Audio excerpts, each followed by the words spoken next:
I'm here with Chris Blauvelt, who's the CEO of Lanchgood. He's here to talk to us about the digital caliphate. If you look at where AI is going, it is absolutely going to change the way the world works. It has its biases. You just ask it about Israel versus Palestine, you'll see it. Gaza has brought the Muslim community together, and we've achieved some level of tactical success, I suppose. Yeah, but Muslims, we have a strong value system that unites us. You know, we've seen Sudan, we've seen issues in China. No Muslim country can stand up to China. We have to create trust between people first. But what we don't realize yet is our collective power, or even to have our own platforms and products. Like, what if we had something like a digital Muslim nation state?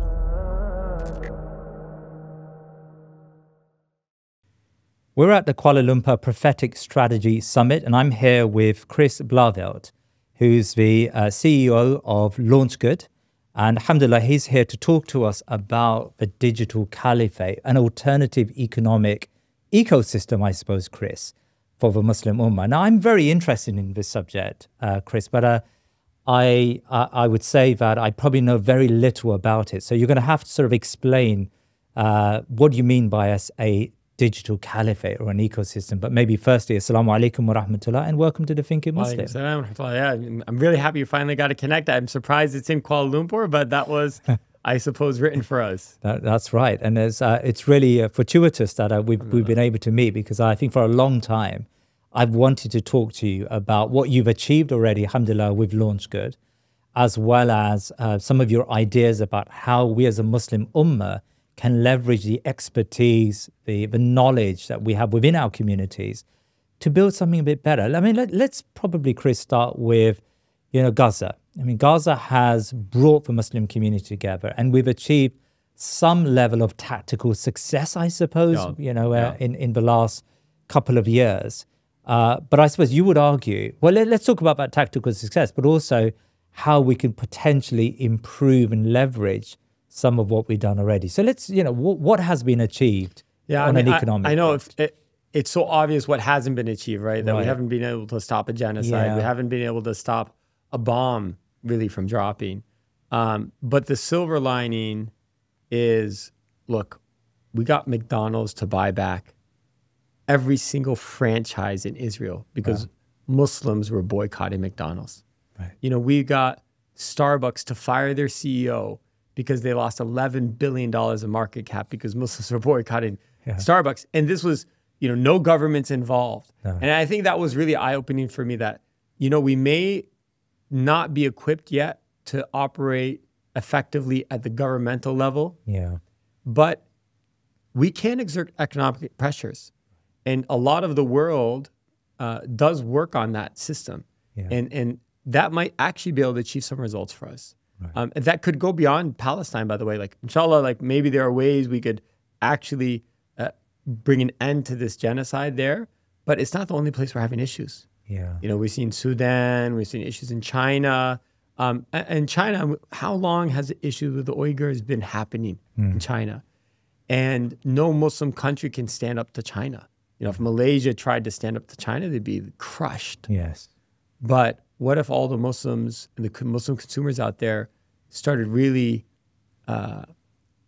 making their position known through their economic choices? Yeah. Could we have the same sort of impact that we did with McDonald's in Israel? I think so. Yeah. I mean, this is interesting. I want to explore this ecosystem idea, but let's talk about the potential of the Muslim Ummah, because I have to say, every time we talk about the successes, you will find that Muslims would suggest that we're disunited. Yeah. Our inability to, even on a very basic level, stop drinking Coca-Cola. Yeah. If you go to a shop 5 minutes from here in at this convention venue, you would see Coca-Cola being sold. On a very, very basic level, although, alhamdulillah, we've managed to come together, sustaining that and achieving sort of greater goals, even on the boycott front, seems to be quite difficult. How are we going to unite as an ummah on a more higher platform if we can't do the very basics? It's a great question. Obviously, I don't think it takes a lot. Right. If you look at tipping points, I'll use a dumbed down version of tipping points from Malcolm Gladwell. It comes down to three things. you need a viral idea or product. You need super spreaders of that virus, and you need the right conditions for that virus to spread. Right. I think we live in a world today where the conditions are absolutely right for something. We have the super spreaders. In fact, when I talk to, let's say, leading religious figures, cultural figures, leading businesses even within our Muslim community, if there was an idea to back, they are so ready to back that idea. I think what we lack is a clear understanding of what could that idea be that allows us to get unified. I am playing around with this idea of like, what if we had something like a digital Muslim nation state? Right. And it's still opaque. I'm not sure what that would mean. It has to definitely be bigger than me or Lanchgood. Like it can't be limited to that. Yeah. But I think about like this global Muslim community, it is tremendous, right? And we saw what happened in TikTok. Remember, like all of a sudden they're like, oh, like TikTok is being biased against Zionists. It's like, no, there's just like a lot of, we have 2 billion Muslims and hundreds of millions of them on TikTok. Like we are going to drown out voices at the end of the day if we start speaking up. But what we don't realize yet is our collective power, or even the right to have our own platforms and products. Around the world, more than 250 million children are out of school due to poverty, displacement, and war. That's 250 million dreams deferred, 250 million futures at risk. In places such as Afghanistan, Gaza, Ghana, Kenya, Somalia, Pakistan, and beyond, students dream of attending school to better their futures and break the cycle of poverty. Baitulmaal is continuing to work in these countries to help change this reality. From opening schools in Gaza to supporting education programs for orphans in Ghana, Baitulmaal is helping children reclaim their right to learn. By sponsoring an education kit, you can help a child achieve their dreams. These kits include stationery, textbooks, uniforms, backpacks, and most importantly, hope for a better tomorrow. Turn your compassion into hope. Right. So what's stopping us? I mean, I often, Muslims will cite our lack of expertise within the Muslim community. And so, of course, if you look at the big names, the CEOs, the directors of a lot of the tech companies, I know you're in that space, in the mainstream tech companies, they're mostly non-Muslims, right? Yeah. A lot of them are Indian non-Muslims, right? So you have there is a failing there, apparently, where Muslims don't have that expertise and currency in that tech space. I mean, am I reading it right? Or I look at it as a phase we're going through. Right. I do believe, first of all, like, when I became Muslim 24 years ago, I mean, all we were like, at least in America, like taxi drivers and doctors and engineers, right? Like that was our expertise. Yeah. No, actually, here we are in 2025, and subhanAllah, I find Muslims everywhere. Right. Leading athletes, leading media figures, political figures, legal figures. Like alhamdulillah, we are everywhere. Maybe we're not fully represented yet. Yeah. But we can find ourselves at every level in every industry. I think what we don't have is an awareness that we could or should even be using those skills for a larger project like the Ummah. Yeah. We were talking before this about, are we building an LLM for the Ummah? Right.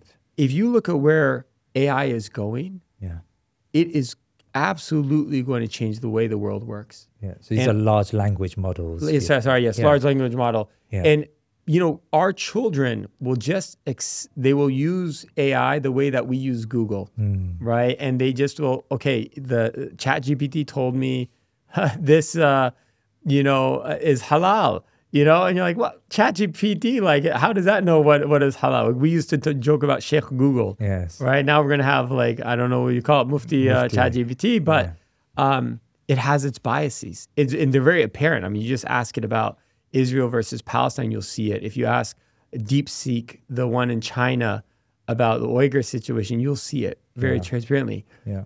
Who's building the LLM, the large language model that's based off our values? No one's even thinking to ask that question. That's the problem. And why? Why are we not thinking about this? When I look at the Ummah, I think our parents' generation and their parents, they really faced genuine barriers. And the example I like to give is that of a baby elephant. If you stake a stick in the ground and tie a rope between it and the leg of a baby elephant, that baby elephant will not be strong enough to pull the stick out, and it will remain in place. And it gets trained to that. Yeah. And this was like our parents' or grandparents' generation. Like there was a real constraint that was holding us back, and no matter how hard we tried, we couldn't pull out of that constraint. Yeah.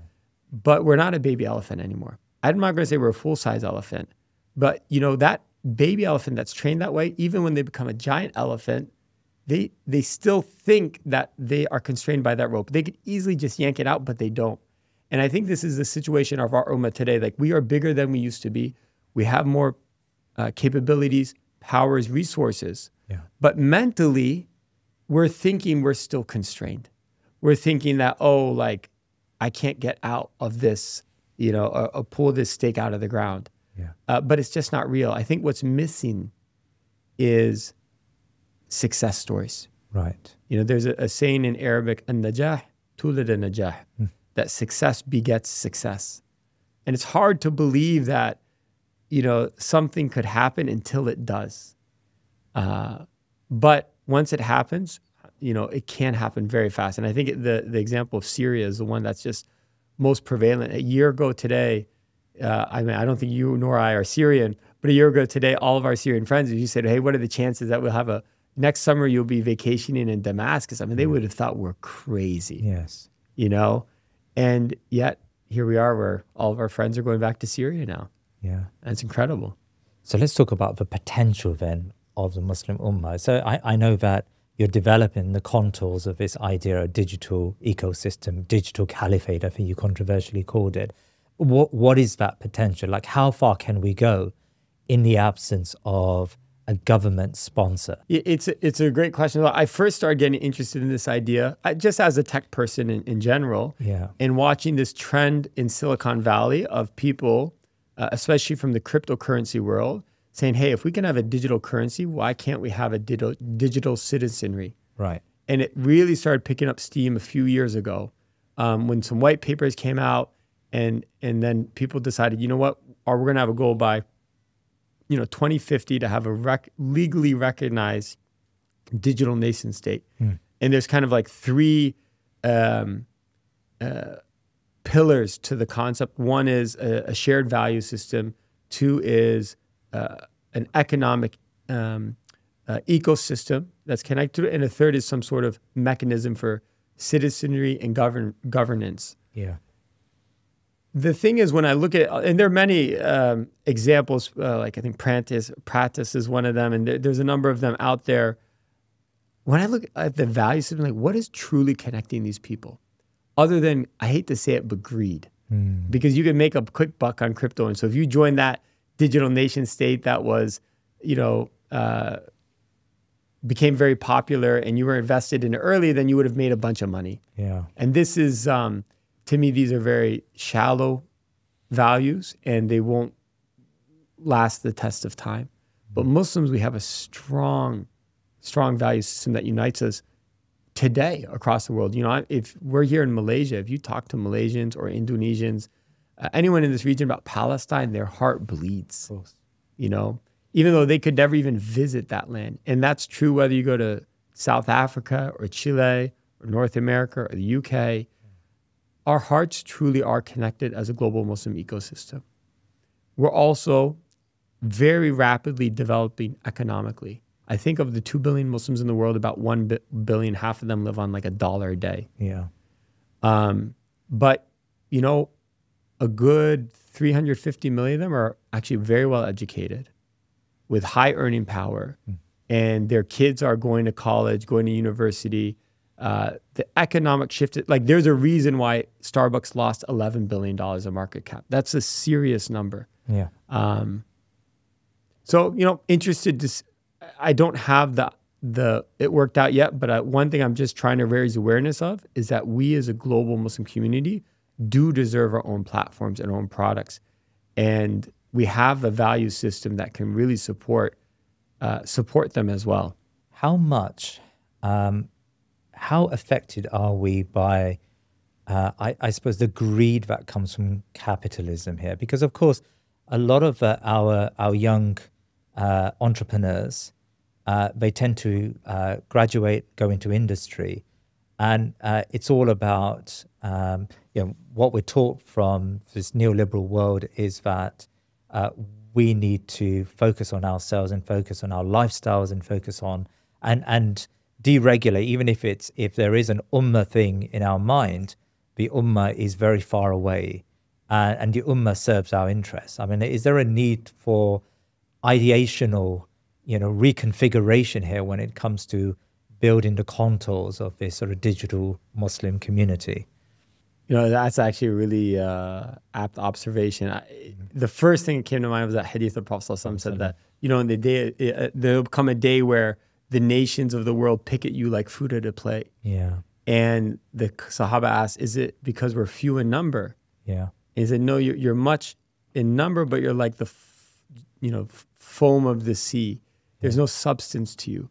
And it's because of these two diseases, hubb ad-dunya wa karahatul maut, that you love the world and that you hate death. So it's actually, as long as, it's driven by love of capitalism, we're thinking about, we can make money out of this. No, that is actually, it would always actually prevent us from achieving the success that we are seeking in the first place. Yeah. And so it is one of the reasons, like personally, I've have had this love-hate relationship even with the cryptocurrency itself, where, when I discovered it in 2013 and got into it, it was like, oh, this is amazing. Borderless, permissionless payments, like something, we could create currency that unites the Ummah, etc. Yeah. And I left it completely in 2019 because I saw actually it's, being manipulated. People are losing their livelihoods with this thing. They're falling into gambling habits. Like this isn't something that I really believe reflects our values as Muslims. Yeah. The second part, related to what you're saying, and I think is important too, how much are we ready to sacrifice? Right. Right. And I think there's a little bit too much of us wanting to have our cake and eat it too. And so I see it, we say we really care about the Ummah, we want to do good for the Ummah, but like God forbid you ask someone to actually dedicate their talents to the Ummah. And it's strange to me, probably because I'm a convert. I mean, we're all a little bit quirky as converts, but I was ready to give it all up as a convert. Alhamdulillah. Right? Yeah. And when I look at some of my role models, one of the biggest absolutely is Malcolm X, Allah yarhamu. When he died, he didn't own anything. He didn't own a house. He didn't own a car. He didn't have, a life insurance policy for his family or savings in the bank or a retirement fund. Really, he had nothing. He didn't have time to build that wealth in this life because he was on a mission. And I think when we look at a lot of our teachers and our role models, I think one of mine is, for example, Imam Zaid Shakir. He gave up a prominent professorship to go sit with school children in Damascus to properly learn his deen. And he was already an imam, and he's a growing man. And he gave up all that to properly learn his deen so he could come back and teach that deen and give his career to this. And I think when we look at Muslims today, I don't find that zealousness as much, even though like the hearts are in the right place. Yeah. But the idea that like I would live on, I don't know, 30,000 pounds or $50,000 or something, and pursue a more meaningful path in life, I'm not seeing it as much as I feel like I saw it when I first became Muslim 24 years ago. Yeah. I mean, I don't know. Am I imagining that, or do you think that might be true? No, I think there's a very strong strain of that, and I think we've become more conscious about Ummah for sure. and about the plight of our Ummah. And I think Gaza has helped in building that collective consciousness. But the next step is to sacrifice. Yeah. And I think that's probably, you're right there. Are we willing to sacrifice for our Ummah? Well, you know, I'll say some interesting stuff as a tech CEO. Yeah. I remember we're always hiring, of course, and we're getting a lot of people since October 7th from Meta, from Google, Muslims, from Microsoft. Yeah. But the drop off they have to make is incredible. And we're talking about, in some cases, 80%. And are they willing to do this? So what's surprising, first of all, majority are no. No. That's the quick answer. Yeah. And I don't think it's just that they're not willing to do it. I think they literally can't do it because they have built a lifestyle, have a mortgage, certain things that like they would have to declare bankruptcy if they took a job with Lanchgood, right? Yeah. And we're not paying peanuts, but we're not paying Microsoft level, right? But subhanAllah, I mean, we just had someone last month signed from Microsoft, and she's taking, I think, a 70% pay cut to be with us. So it is happening. Of course, it is, I'd say, the exception, not the rule. Right. Back to this idea of building our own ecosystem. I mean, how independent could it really be? I mean, how dependent are we still on tech infrastructure that belongs to the big tech corporations, you know, AWS, Google, Meta?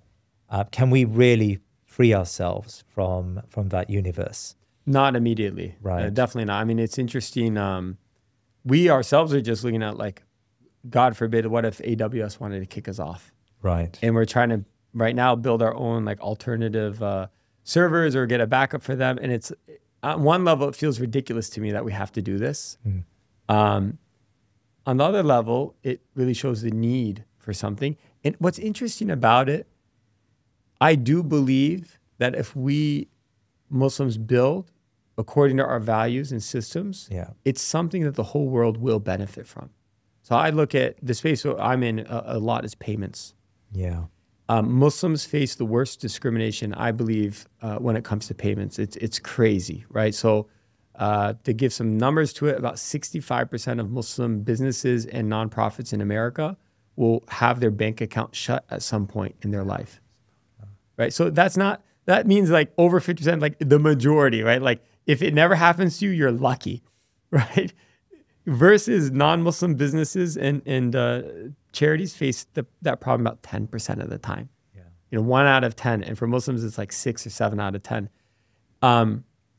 Now, when we look at building, how do we get to this question? Why did I bring that up? We were talking about building alternative systems. So discrimination. Yeah. So Muslims face this discrimination the worst. Yeah. But we're not the only ones.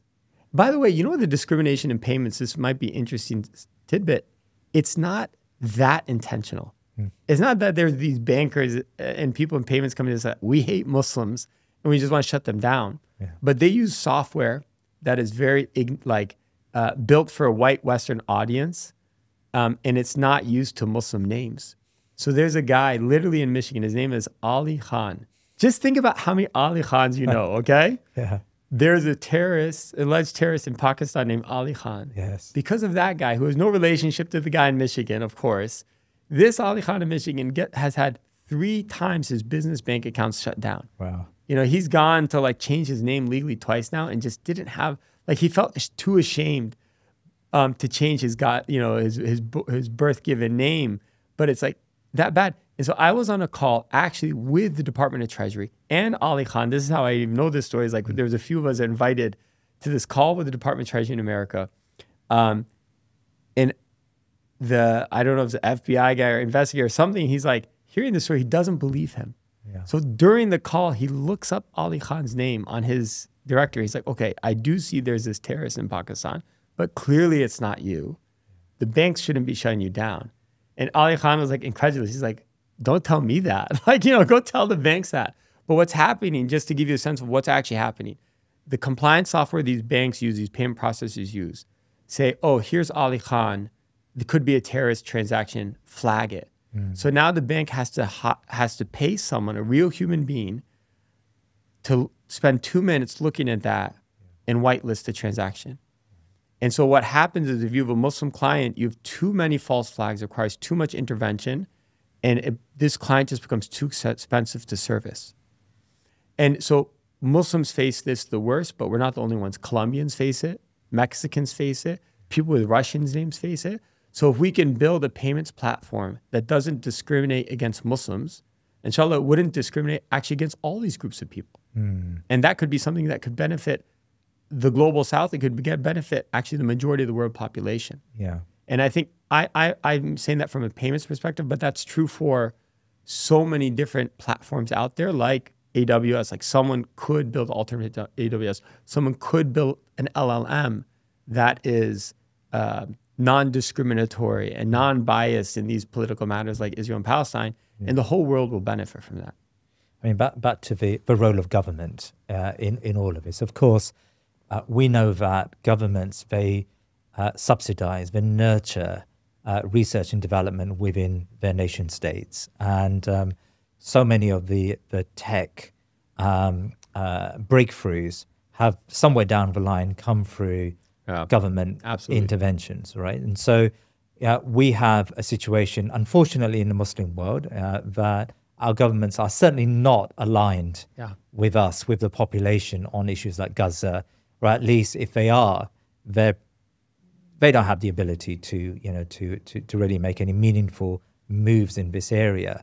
So in the absence of government, I mean, can we really make a difference? I suppose what I'm asking is that I know what you're asking, and I've been asking myself the same question. Right. There was an article by Thomas Friedman. I'm not actually a big fan of Thomas Friedman. New York Times, yes. But he said his article is called "I Saw the Future and It's Not in America." And he had gone to China, of course, and he'd visited the Huawei, I want to say Huawei headquarters, but it's actually like a city that they built. Yes.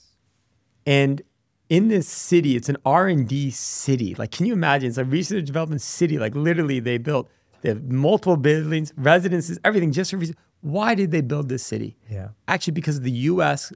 decided to sanction China and block them from getting the chip technology that we have in America. And China decided, okay, what we're going to do is just heavily invest as a government, invest to figure this stuff out ourselves. And now they're like ahead of America because they did that.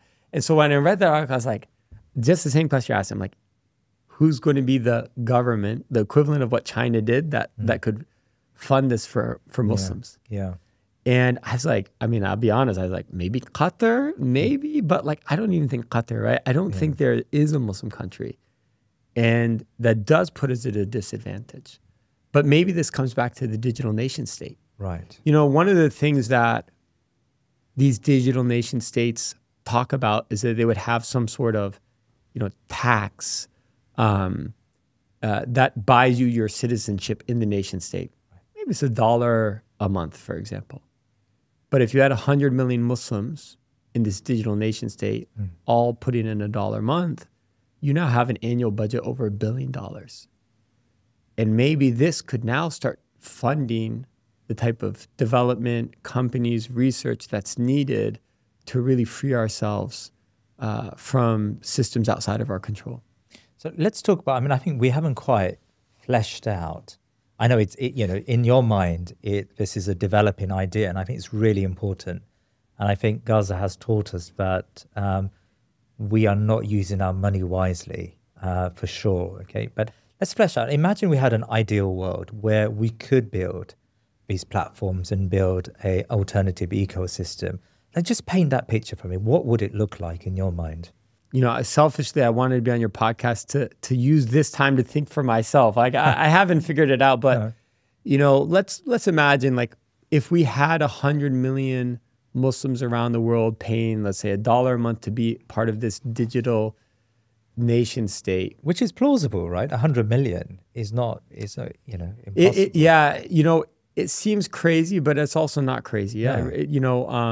I mean, Lanchgood is not that big, but we have a couple million users, right? I think Muz has maybe 10 million users, right? I don't know how many listeners or views. How many views have you had in this podcast, this series so far? So far, a month we get around 2 million views a month. 2 million views a month. So in light of that, you know, give it 5, 10 years, 100 million. Yeah, it doesn't sound like a lot. Yeah. I think there are questions I have of like, how do you define and accept people into this group?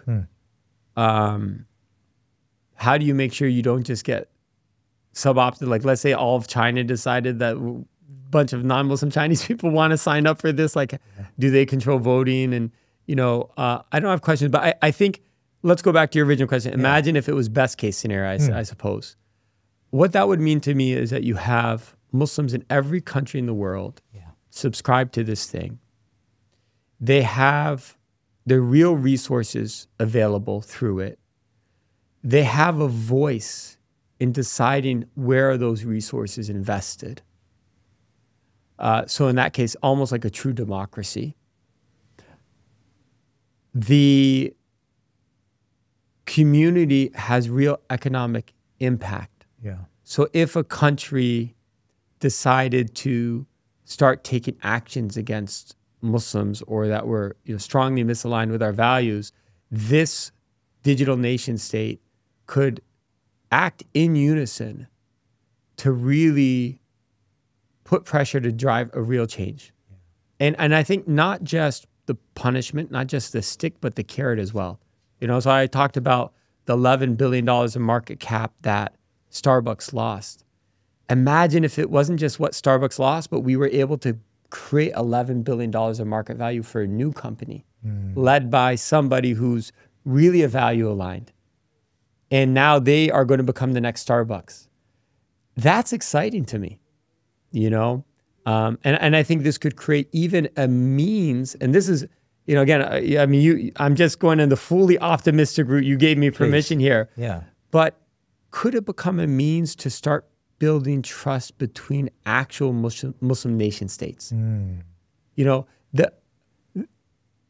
I have really no expectations at all that the heads of states of Muslim countries today would ever vote willingly to like, I'll give up my power, my presidency, my prime ministership, etc., so that we can have one globally unified caliphate. Like that's not, I don't expect that to ever happen.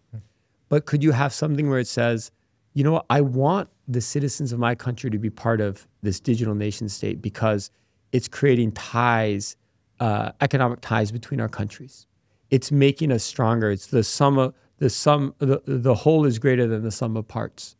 You know, I think we lost a lot when the train lines were torn up, you know, from Mecca through Palestine, through Jordan, through Syria, through Lebanon, all the way to Turkey. We lost a lot as a community. If you go to a place like, you know, Europe, you see those train lines do connect across countries, despite borders, right? And I look at what do we need to bring that back as a community? So you're sure you can have your Malaysia, you can have your Saudi Arabia, but how can we really create strong bonds between the people of these countries? Often in these sorts of conversations, we can become very Western-centric. And of course, a lot of the knowledge production for tech entrepreneurs do belong to Silicon Valley and the West as well. But of course, you know, some would argue that real change in the Muslim world would have to come from the Muslim world.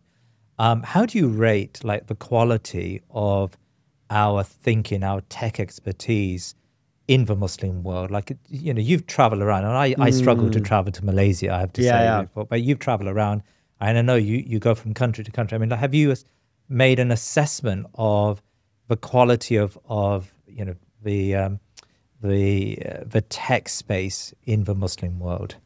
I mean, to be honest, it's not great. Really? It's interesting. I mean, it's not a Muslim world thing. Even in America, like, it's hard to accurately convey how far ahead Silicon Valley is of the rest of the world. Right. But if you look at like the top 100 startups in the world, something like 90 or 95 of them are like from Silicon Valley. It's a crazy number. That's why it is Silicon Valley. But it, you know, even within Silicon Valley, a lot of those leaders came from outside of America, even to begin with. And a really great example, I mean, one of his biggest fans is Amjad Masad. Have you heard of this guy, Amjad Masad? I have, yes. You know, CEO of Replit. Yeah. He's from Jordan. He's the son of a Palestinian refugee from Jordan. immigrated to America, and now he's one of the leading AI CEOs in the whole world. I don't think he's looking to go back to Jordan anytime soon. Yeah.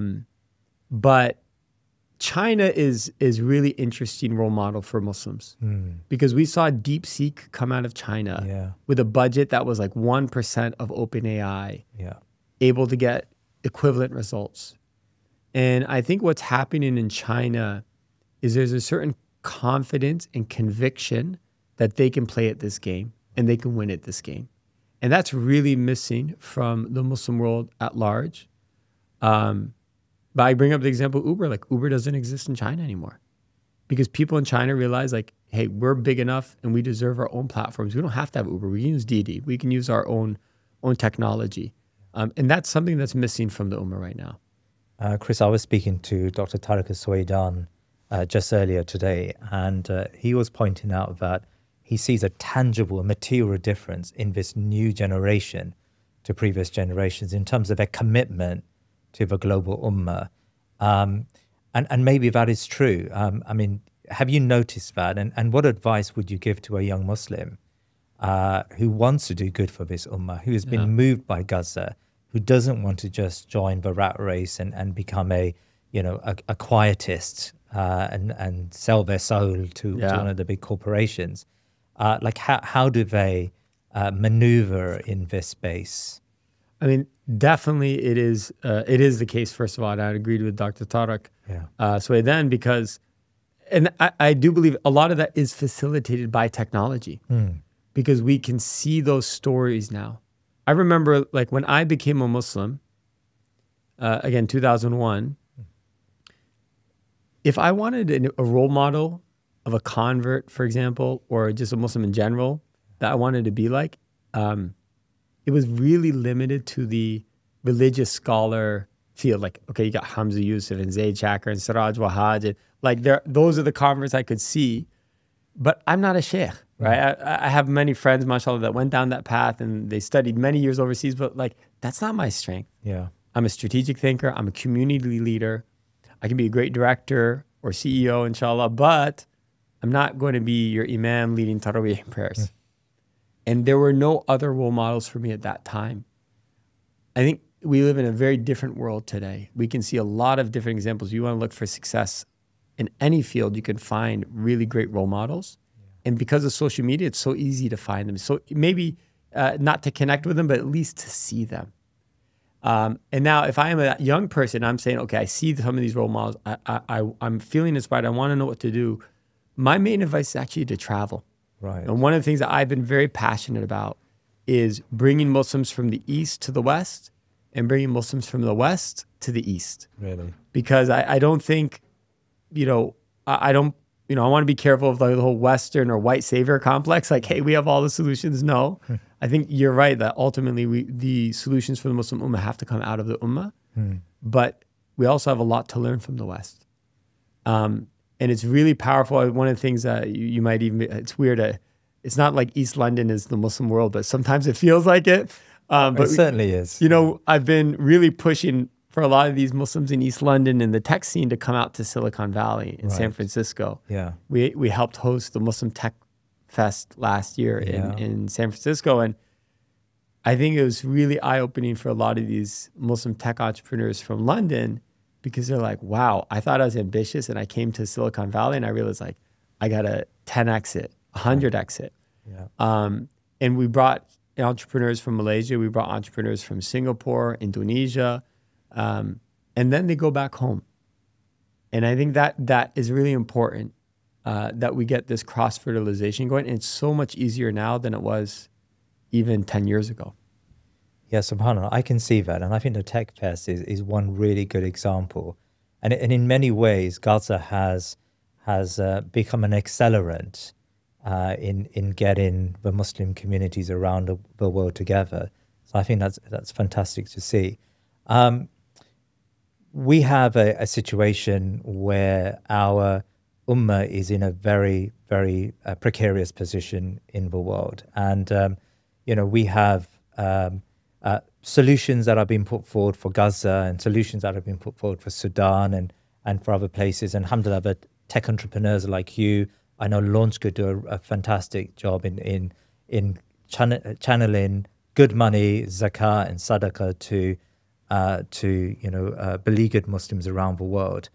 I'm thinking now about just someone who's not in that space, but a Muslim who's wealthy, who's made money, someone who's got capital behind them. Maybe they were, through property or whatever it may be, they developed a lot of capital, and they realize the need to invest in this ummah. Like, what would you advise them to do in leveraging that capital they have to help build this type of independent ecosystem? I mean, go out there and do it. And I know. But what if they can't do it? Like, they have the money, but they haven't got that expertise. Where do they go? It's one of the reasons I started another initiative. We call it GMW. It stands technically for Gathering Muslims Worldwide, but I realize that there is this need to bring together the people who are doing things and the ones who can support those doing them. Right. And often they can't find each other. Yes, that's my point, I think. Yeah, I think they struggle to find each other. And this is very much an evolving kind of area. But what I love to see, first of all, it has to happen in person. Right. I think at the level we're talking about, it can't just be, like a dating app where it's like swipe right if you want to invest. Like, that's just not going to happen. Yeah. We have to create trust between people first. Yeah. We're doing our own little effort. Like, once we have this summit in Doha, may, God bless it and put barakah in it. Ameen. I think Muslim Tech Fest is one of those vehicles. I think the Prophetic Strategy Summit is another one. And the weekend before, we had the Global Muslim Content Summit. What I love about all these things, and I know I'm going to get back to answer your question, but what I love about all these events that I'm starting to see happen, this is more than just the religious, like, weekend inspirational talks, right? Yeah. These are really people that are trying to use their talents and networks to do something for the ummah. And it's like we have a giant flywheel for the ummah, and it stopped in the last 100 years. It's really hard when you lose the momentum of your flywheel to get it started again. What is key if you're building up that flywheel, do you know what it is? No, tell me. Have you ever pushed a flywheel, by the way? Or no, I haven't. You know what it is, though? I know what it is. Okay. Yeah, it's like really hard to move. Like, if you try, like, we have something like this where at my alma mater, University of Michigan, it's called the cube, and it's like this giant cube, and you try to push it. Like, first of all, if you punch it, like, nothing's going to happen. No. You got to put constant pressure on it, and you can't stop. But if you put that constant pressure on it continuously, actually it will start to move. And it'll get easier and easier to push, and it'll start moving faster and faster until it has a life of its own. And so I see each of these events right now, these summits, these conferences, are like one push in the flywheel. And I've really been thinking about, how do we keep the momentum on, the pressure on, until we don't lose it? And I was talking to some of the organizers, here and the other ones, and it was like, oh, should we coordinate? Should we bring it all into like one thing? And I'm like, no. It's not us. The actual constant pressure on it are the people. Yeah. How do we make sure that, some of the people here attend the next Muslim Tech Fest, attend the next GMW Summit, attend the next LF Summit, and how do we keep the next Ummatics Conference? The people themselves will be the momentum that we develop in this flywheel. But anyway, getting back to your question now, like, that person that wants to have money, honestly, there are these type of events. I think it's really important that they get out to them. Great. And they can find them, like, if anything, hit me up on Twitter, right? We'll direct you. But it is the time to invest.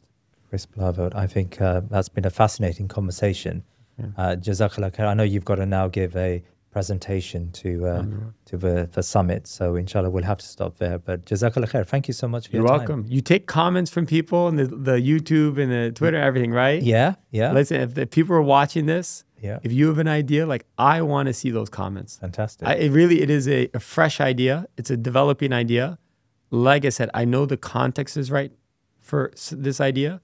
I know the super spreaders are ready to spread the idea, But what is the idea? That's the question mark. Fantastic, inshallah. And so they can send you a message on Twitter. Yeah, hit me at AR Blauvelt, or if they tag you, I'll find it too. Subscribe, but don't you have to say like, hey, hit that subscribe button, share. Yeah, buy our mugs, you know. Yeah, my the brothers and sisters in the room always tell me I need to do more of that, but I certainly smash that subscribe button. I know you do. Jazakallah khair. Well, thank you so much. Barakallah feek, inshallah. And I hope to visit you sometime soon in Michigan. Inshallah. We'd love to have you. Thank you, brothers. Assalamu alaikum. Alaikum salam. Please remember to subscribe to our social media and YouTube channels, and head over to our website thinkingmuslim.com to sign up to my weekly newsletter. Jazakallah khair.